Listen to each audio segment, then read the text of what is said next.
Sudah 5 terdakwa kasus pembunuhan berencana terhadap Nofriansah Yosua Huta Barat ini dijatuhi vonis. 4 terdakwa diberatkan vonisnya ketimbang tuntutan jaksa, sementara hanya 1 terdakwa yang posisinya diringankan vonisnya ketimbang dari tuntutan jaksa. Lalu apa komentar keluarga soal ini? Saya sudah bersama dengan ayah almarhum Yosua, Pak Samuel Huta Barat. Selega apa Bapak setelah 3 hari Pak di pengadilan melihat vonis yang dilayangkan majelis hakim kepada para terdakwa ini? 4 orang diberatkan dan hanya Eliezer yang diringankan. Selega apa Bapak hari ini? Ya, kita sudah mendapat suatu keadilan ya melalui Pengadilan Negeri Jakarta Selatan, yaitu melalui vonis-vonis majelis hakim selaku perpanjangan tangan Tuhan di dunia ini untuk memberikan keadilan kepada kita. Dalam hal ini 4 orang memang sangat berbeda hukumannya dengan Eliezer.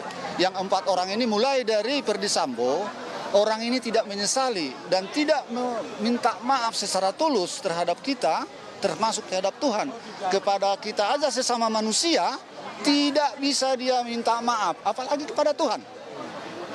Nah, jadi oleh karena itu sangat pantas bagi orang itu apa hukuman yang sudah ditentukan oleh majelis hakim. Kalau untuk Putri Chandrawati dikurung 20 tahun, Kuat 15 tahun, Ricky 13 tahun, sudah terpuaskan juga Pak?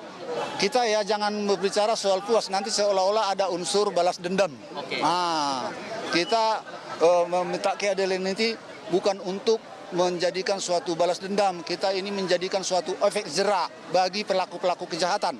Jadi soal untuk Putri Chandrawati, dari awal saya sudah mengutarakan, saya tidak dari dialah pemantik permasalahan ini. Memang benar adanya, melalui keputusan hakim pun.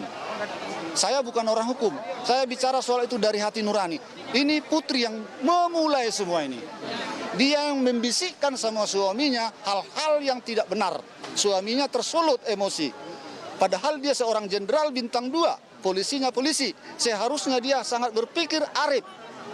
Dia seharusnya jadi contoh di tengah-tengah masyarakat dan di tengah-tengah polisian. Malah dia mengambil suatu kesimpulan yang begitu membahayakan nyawa orang lain.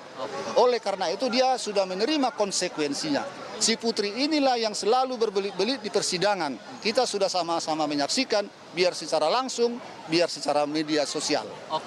Kalau untuk Richard Eliezer, tadi awalnya tuntutan dari jaksa 12 tahun, sekarang vonis 1 tahunan untuk dijalankan. Sudah cukup adil menurut Anda? Ya, kita sudah melihat dari tuntutan-tuntutan dari jaksa penuntut umum ya.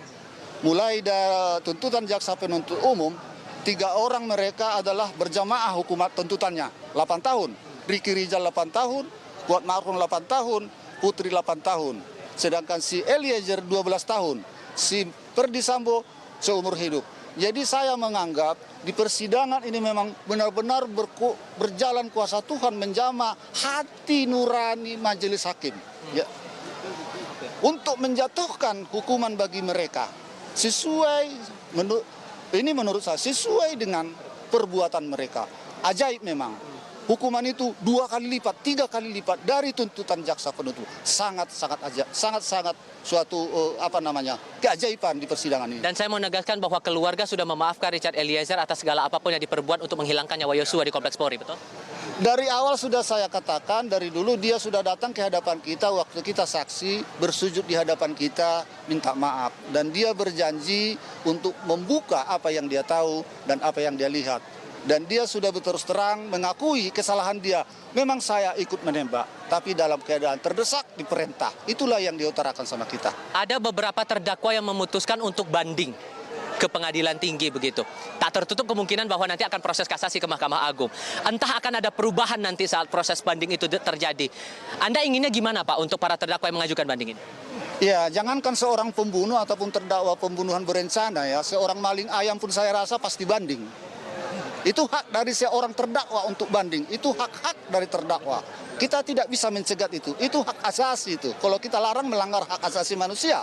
Jadi dalam hal ini saya menghimbau kepada seluruh masyarakat Indonesia, termasuk terlebih kepada media. Mari kita sama-sama mengawal proses-proses hukum yang belum selesai ini. Ada lagi 3 tahapan lagi. Oke, terakhir Pak, ini proses di peradilan tingkat pertama di pengadilan negeri sudah selesai. Maka keluarga besar almarhum Yosua untuk menatap masa depan, untuk menghadapi ke depannya, akan bagaimana Pak? kita jangan melihat ke belakang dalam hidup. Kalau kita melihat ke belakang dalam hidup, kita nanti jadi jalan tempat jalan menjalani hidup ini. Jadi masa depanlah yang kita lihat ke depan. Yang berlalu, biarlah berlalu. Jangan kita selalu melihat. Jadi dalam Alkitab ada dibilang, istri si Lot, lantaran dia melihat ke belakang, ada suatu musibah yang akan datang bagi mereka dari perkampungannya. Dia selalu melihat ke belakang, tinggal hartaku, tinggal rumahku. Akhirnya dia jadi batu.